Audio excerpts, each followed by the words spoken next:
North Carolina takes on Oregon. Oregon is a 14.5-point favorite. Over under 74. This is the San Diego County Credit Union Holiday Bowl, obviously in San Diego, California.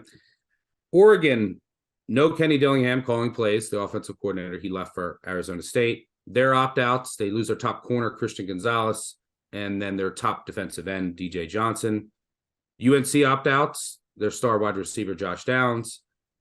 UNC transfers, basically their entire secondary.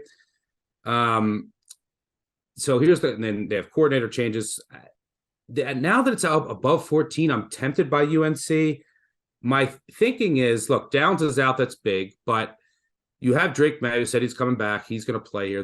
Their offense was able to put up points early in the season without Josh Downs. Now they struggled down the stretch because everyone just started dropping eight. The Oregon, so they have a month to come up with some solutions to that. But the Oregon pass D is horrendous. Now they're going to be without their top pass rusher, their top corner. And what I keep asking myself is, and look, they should be able to score. So like getting over 14, like if they're down 21 late, then that's a blowout. And then you can get a touchdown to cover. I think it's starting to creep out too much. But how bad is the UNC defense going to be? They lose all their secondary, and like it's really talented guys, but they were awful all year. Like, can it get any worse? Can the UNC defense possibly get any worse? So has this line gone too far? I'm starting to lean UNC. I don't feel great about it. I know you took an early number on Oregon. Both quarterbacks going to play, or Bo Nix is going to play. Is UNC just a mess? Like, is all this mass exodus on defense just not a good sign of what's going on with the program? What do you see here with UNC Oregon? Well, I almost wonder if we should break this game down about if the blowout backdoor is there, or if we should talk about if you're going to be placing an offseason Bo Nix Heisman bet. We'll see. I mean, everything.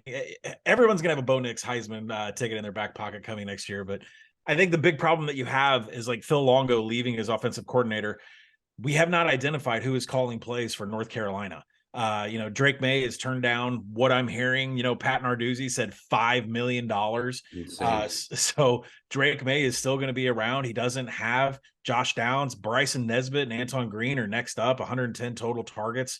But both are over 2 yards per route run. So you would expect that explosiveness to still be there in the passing game. So what you're trying to do is handicap whether that backdoor is going to be there. And the number is completely overinflated, completely oversold, but you're depending on the defense to get some stops, because if Oregon's going to get 10 possessions in this game, they have a possibility of scoring 70 points. So you're trying to assess whether or not UNC is going to get, over 50 or over 40 in this game. Maybe better to take a team total than trying to keep up with Oregon, who I think is going to have gained every single available yard after kickoff. I don't think they're going to have any problems getting the scores in. And if Bo Nix is completely healthy from his ankle issues and he is mobile on the ground, that's just going to be way too much for North Carolina to keep around.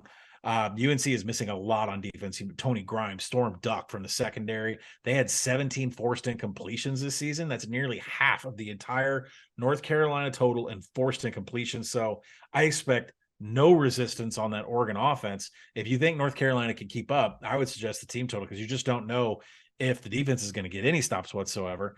I think 43.5 is what I'm seeing on a team total for Oregon. So it's hard not to see the Ducks flirting with a 50 burger here. The over is only in question because UNC is losing their best target in Phil Longo. I think and is Oregon just going to drop 8 like people did to UNC in the last couple of weeks, and UNC just was lost on offense, which is a question. But this Oregon D, like 14.5 in a bowl game is it tempts me. And like the UNC D's not getting any stops.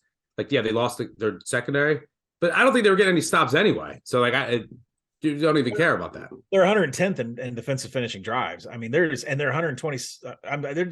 They're outside the top 100 on a lot of things that you need to be able to stop a potent offense like UNC. I think the question is like, are you more safe with the team total than you are trying to keep up with Bo Nix, who's starting his Heisman campaign here? I think maybe the best bet in this is when we see some props on Bo Nix himself. A rushing prop. If the ankle's healthy, he'll eclipse a rushing prop that may be depressed because of what he did the last 3 games of the season without mobility. So I would keep your eyes open for that as well. Well, Oregon missed. Well, Nix in particular, we've seen him struggle in the sandwich in between Dillingham, right? Like he was at his best when he was with Dillingham before, and then reunited. He's no longer there to call the plays. Yeah. Any impact there? Assistants Junior Adams and Drew Mehringer are going to call the plays here.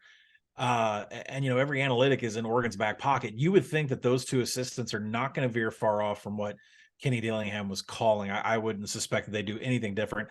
And I'm not really sure that Bo Nix is not calling his own plays at the line, which I know has happened frequently this year for Oregon. So I'm not sure how big of a loss Dillingham actually is in this one game scenario.